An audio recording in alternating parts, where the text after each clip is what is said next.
There exist games that are universally disliked.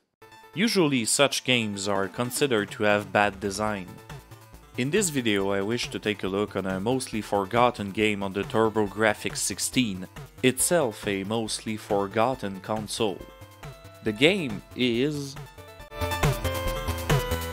Silent Debuggers. Though Silent Debuggers is not the most disliked game on the console itself, that title would probably go to Double Dungeons. Silent Debuggers is still usually disliked on the internet, even today. I believe I can identify the reasons that are the source of the dislike here, and show why this game is actually a really good example of what people believe to be objective bad game design, when it actually isn't. And that Silent Debuggers was actually a game that was a very finely crafted experience. A survival horror before the genre solidified. A roguelike before the genre left its root genre to become a big indie thing. And an ancestor to the modern FPS.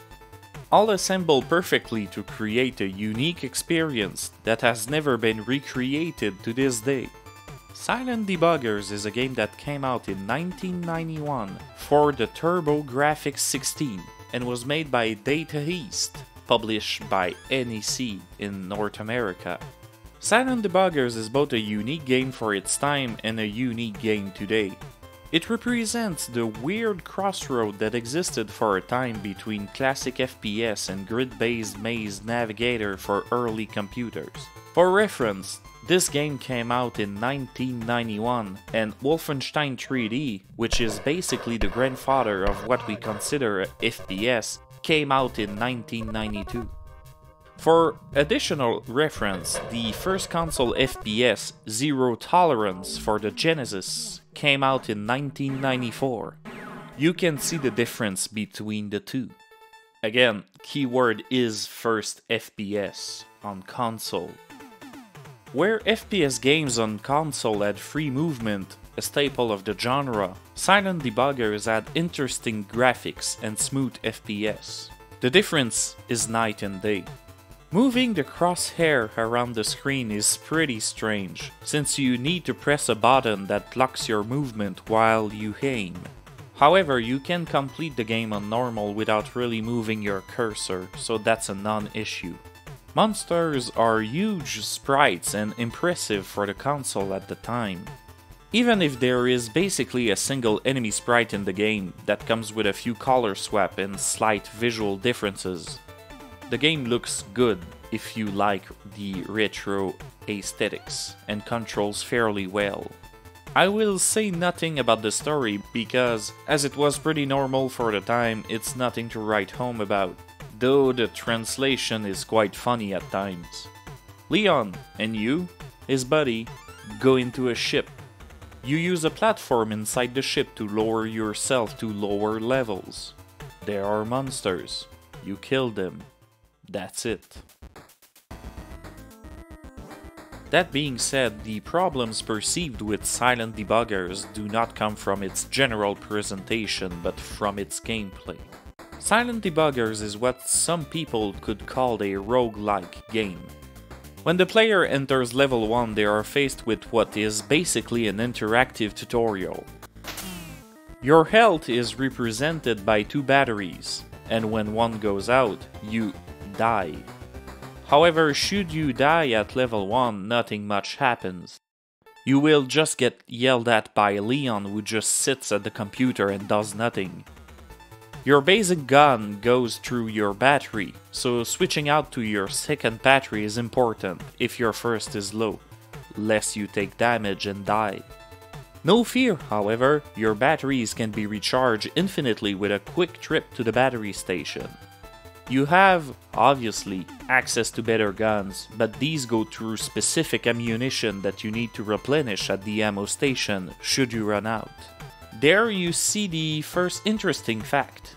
The ammunition you have now in reserve in the ammo depot is all you have. It's all you have for the whole game. If you run out or something else happens in this block. You're stuck with the battery gun. But all that seems unimportant to a first-time player. All you will focus on is the sound detector. The sound detector will alert you of enemies, and you must quickly dispose of them. The game will seem very simple, and this first level will usually cause no problem. Then, upon completion of level 1, players will realize what the game is actually about. Here comes what pretty much shot the reputation of this game: the time limit. When you go to level 2 in the space station, a countdown of 100 minutes will be initiated. You must complete the whole game in that time. You cannot gain back any time, and if you run out, it's game over. And there is no way to save progress. Gamers are not usually known to appreciate time limits. Even Mario Bros. Games, which have a time limit to complete courses, will rarely give too little time. But newcomers should not be nervous upon seeing the time limit displayed, because I can guarantee you this: you have plenty of time to complete everything. Oh, I forgot to mention that now, every time you die, you lose 5 minutes of time. The real struggle of silent debuggers is how to manage risk in your actions. You cannot go too slow and refill ammo and energy all the time. However, you cannot just speed the hell up and die all the time. Just like modern rogue games today, you must manage your risk carefully, and if you die, or here, run out of time, it's all over. But it doesn't end there. There is an additional layer of complexity. You see, silent debuggers takes a page from the whole survival horror genre when it comes to the whole your resources are always limited shebang, but also from this idea that you have limited breathing room.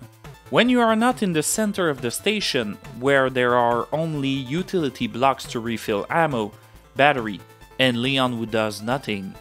Like, for fuck's sake, Leon, you killed the first monster in the game. Just fucking help out, you goddamn...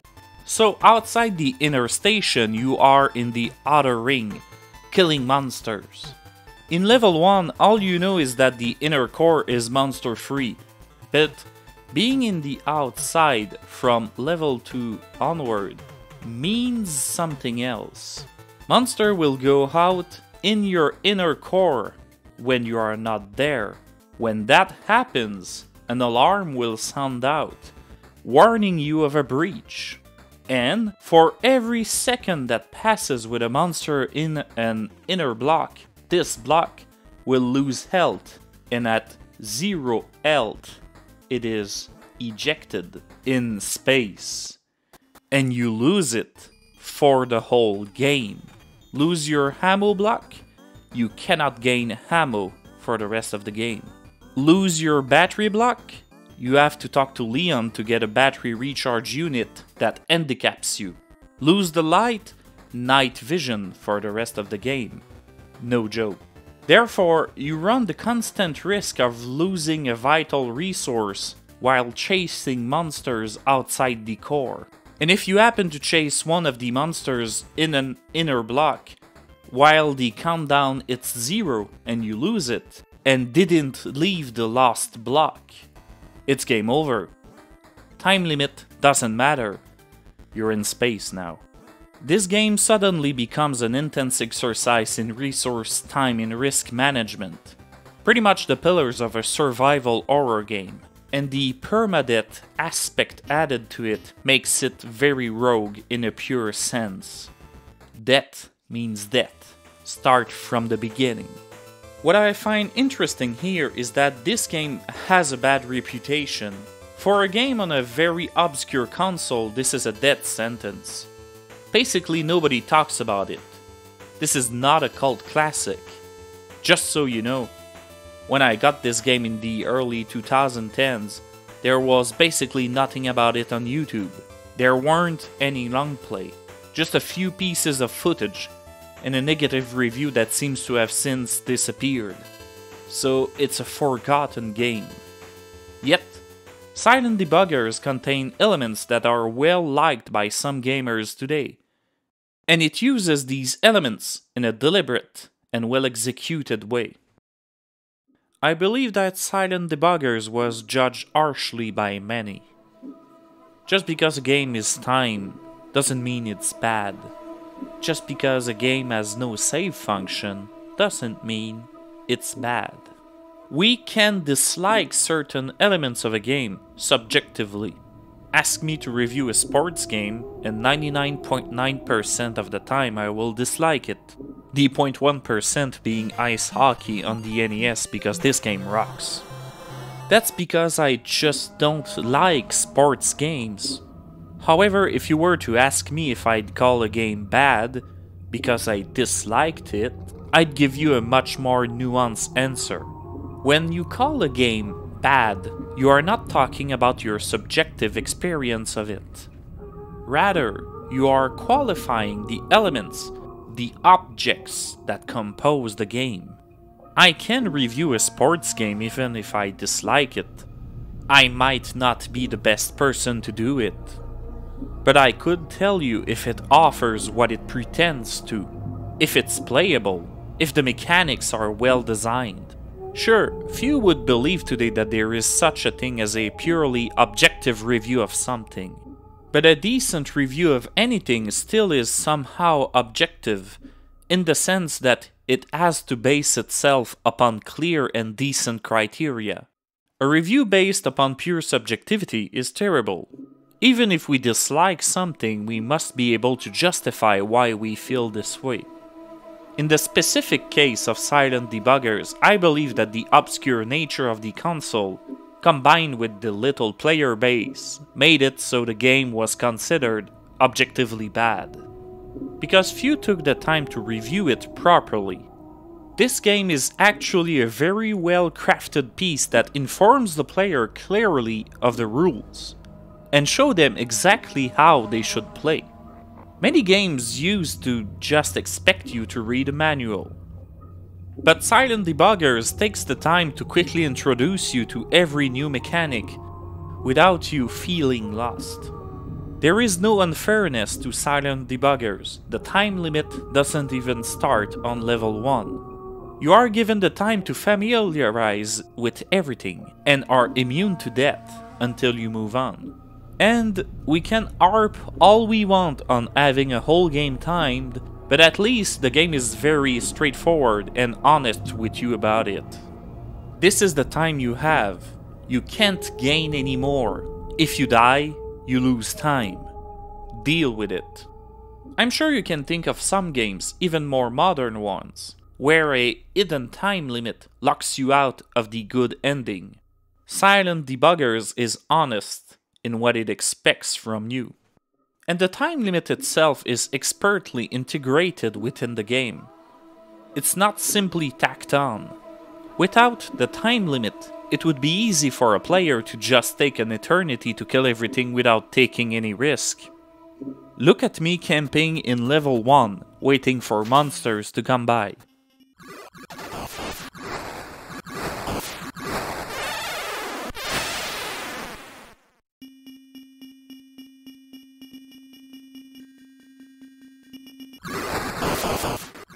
The time limit mechanic forces you to move and go deeper in the outer station. The farther you are, the more difficult it is to retreat.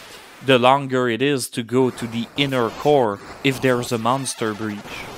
The time limit prevents you from refilling everything for every monster you kill. The game itself is not a calm experience. You can run out of resources, run out of time, permanently lose advantages if you're not careful. Criticizing this game because of bad mechanics is nonsense, because they all complement each other. You can dislike the mechanics, no doubt about it. Not everyone, for example, likes classic Resident Evil games. It could be because of the tank controls. It could be because zombies take 15 bullets to take down. It could be the scarce ammo. Whatever. We can dislike mechanics. However, classic Resident Evil mechanics are objectively well harmonized.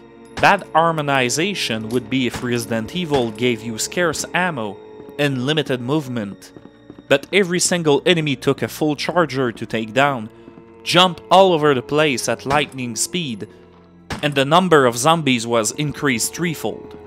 Although Silent Debuggers is plagued with some archaic design in some places, for the time it is a marvelous example of good game design. What made it forgotten and disliked is the choice of game mechanics. That is not to say that the game is not without its negative. It is far from perfect. As a strange pioneer of console FPS, or FPS in general, Silent Debuggers is somewhat clunky in its controls at first. Moreover, the repetitious nature of the graphics, even if they are good, does not help. Also, just listen to what soundtrack you will mostly hear during the game. The music is serviceable, but only plays at very specific times. Some would say that the silence add to the ambience, but a little bit of ambient sound would have helped. The enemy variety is not great. Though several recolors of the enemy monster exist with different mechanics, in the end it gives limited gameplay variety. I'm not going to spoil anyone because I believe this game deserves to be played, but the absence of a final boss is also very jarring. There is a little unexpected something that will surprise the player on the final stage, but nothing that special.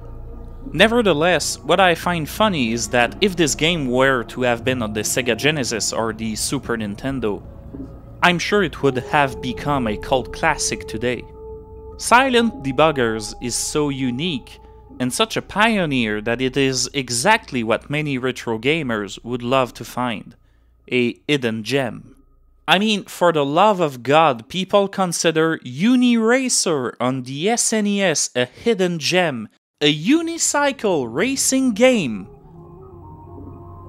However, the time limit and the very exotic kind of gameplay and the unknown console just drove away people from Silent Debuggers. Is there such a thing as an objectively bad game design? Yes. A game that has poorly explained game mechanics, contradictory game mechanics, can result in objectively bad game design, because the elements, the objects, fit badly together. We can dislike certain games without saying that the game is bad. I think Silent Debuggers is the perfect example of a game in this weird place, where we have largely disliked mechanics that are perfectly organized. It would be, in my opinion, very interesting to see someone try to take the formula of this game and modernize it in a new product. There are traces of rogue elements that are popular in the indie scene today. Maybe a bit too much sometimes. And the FPS grid movement style is not something that is usually seen today. In any case, give it a try. I'm not telling you to run it on an emulator, but let's just say that the game was way more affordable when I bought my physical copy. Thank you for watching this video. With that, I believe I'm done.